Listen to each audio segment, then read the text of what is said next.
this book leads us into your next book, in that these undesigned coincidences help us to establish the New Testament as a historical narrative, or lend to the fact. And then in your book, The Mirror and the Mask, Liberating the Gospels from Literary Devices. Can you explain the difference for me, not for Tony, but for me, of literary devices and historical narratives?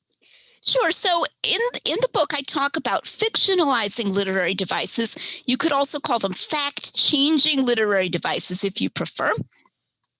They are supposed conventions of the time that are alleged to have caused the gospel authors to think it was okay to change or invent the facts. So this would be invisible. So it would appear historical. You would read it, and it would look like Jesus really cleansed the temple early in his ministry. That, just use that as an example because I mentioned it earlier.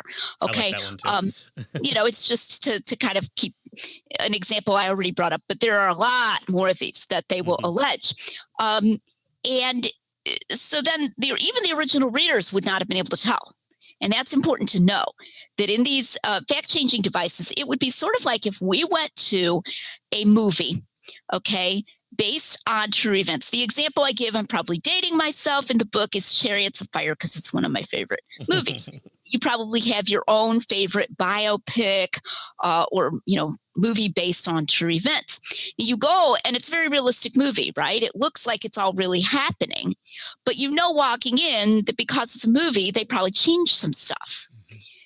And then if you want to find out what they changed, you have to go look it up somewhere else. Maybe you look it up on Wikipedia, or you look it up on some other analysis website or something that's going to say, well, this part really happened, but this really didn't happen, or this isn't when this guy got married, or whatever, right? And there are whole websites devoted to this, okay? That's what these were supposedly like. The problem is there were no websites that you could go look it up to check. Okay. So the claim is that the readers were just like, yeah, we know to take these details with a grain of salt because they could be changed, even though we can't tell which ones. Okay. They'd be guessing just like we're guessing. Right. That's what I call literary device view of the Gospels, that they are partially altered. They're partially historical, but partially altered. Now, that's obviously very different from my view, and I would say very different from the view that is supported by the evidence, including undesigned coincidences. That when you have undesigned coincidences, you have these differences. If you just think they felt like it was fine to change the facts, then you would presumably say, well, maybe one of them just changed that, right? Because to make it more interesting or follow these conventions or whatever, you wouldn't even look for how it might explain something in another book. You wouldn't even ask a question, like, well, why this or why that? You certainly wouldn't, if you thought, for example, that John moved the temple cleansing, you certainly wouldn't think that the temple cleansing explained the hostility of the Jerusalem rulers, because it didn't happen, right? It didn't happen at that time. It didn't happen till late on that theory, didn't happen till late in Jesus' ministry. So it can't explain their early hostility. So these are obviously very different views. And so what I do in The Mirror or the Mask is that I say, which of these, I call my model the reportage model, just kind of a common sense model. And I say, which of these is better supported by the evidence? I'm not going in there and saying, oh, let's all get, worried and upset, and let's reject these literary devices because they upset us, because emotionally we can't handle it or something like that. I say, well, let's look at the arguments, let's look at the evidence. And I conclude that the reportage model is better supported. So when I'm reading this and I'm understanding what's being said,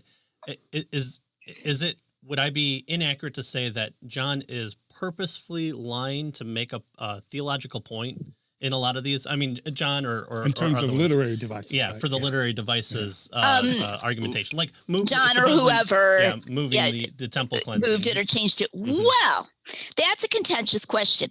Those I am critiquing will become extremely offended if I say yes to you. So I'm not going to say yes to you. Here's the idea. You do a good job in not saying yes in the book, too, because I'm looking for the word lie. So here's the idea. Suppose it really were like a movie, based on true events. Like, I don't think that the people who wrote the screenplay for Chariots of Fire were liars. Why? Because we all understand that it's just a movie, right? Right. So the idea is that if the readers all just understood that it's just a bios, that's what they call it, Greco-Roman bios, then they're going to go, if they're sitting in church, I mean, I'm not saying anyone's actually said this, but you're sitting in church listening to it being read because they read the Gospels aloud in church. Not everybody could read, and being read in church was a sign of canonicity, or a very early indicator of what we now call canonicity. So they're reading them in church, and the little girl says, "Mommy, did Jesus really throw out the dove sellers, right there at the beginning before everything?" And she says, "We don't know, honey, because it's just a bios and they can change things," right? Like you would with a movie. You take your kid to a movie and the kid says, "Did it really happen that way?" And you say, "Well, maybe, maybe not. We'll go home and look it up on Google, honey," right? Okay, except they don't have any Google to look it up on. So a lot of it would have to just be, well, we're not sure, but they're all okay with that. And in that case, you're going to say it's not a lie, right? Because just like a movie isn't a lie. Yeah. But this is a piece of fiction in order to help dramatize or whatever what's going on. Exactly. Right? It's like fiction or partial fiction, but not necessarily a lie. But this is a very heavy thesis. And this is something I emphasize in The Mirror or the Mask. What of a burden of proof, I call it.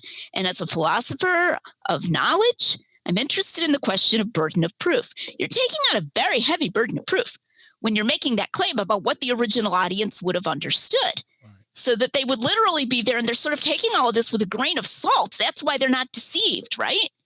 That's a pretty heavy burden of proof. Nowadays, you'd have no trouble proving the existence of those movies, right? Mm-hmm. I mean, all you have to do is go look up the websites. What was changed in this movie, right? And it's like everybody knows that stuff was changed. And the director himself may state, "I changed that." We actually have interviews and stuff. We could easily satisfy that burden of proof. But they don't have that kind of evidence for such a heavy thesis about this genre. So that's number one. And the other thing that I point out is that this would greatly undermine reliability. If you go and you're taking a history doctorate and you want to write about the history of the 1924 Olympics, I will tell you what you do not cite as an original source: Chariots of Fire. Right? Okay, right? Your professor's not going to accept that in your dissertation on the 1924 Olympics. But the music's really good. Right, exactly. Okay. But the Gospels supposedly are our primary sources, right? So the funny thing is, there's a kind of dilemma here. The same move that excuses the Gospel authors, or they say excuses them so they're not lying, undermines reliability. Think about it. Yeah. In the very act of saying, it's all okay, everybody just understood they could change a lot of stuff, what are we saying? They didn't rely on them. They didn't rely on them, at least not for anything other than the big picture. And it's got to be a pretty big picture. Yeah. And you can have whole incidents that never happened, like the early temple cleansing and so forth. So it's funny because they can't have it both ways. They can't simultaneously say these are really reliable historically, and then at the same time say they're in a genre to where it wasn't lying because it was just understood that they could change all this stuff. Right. You can't have both of those.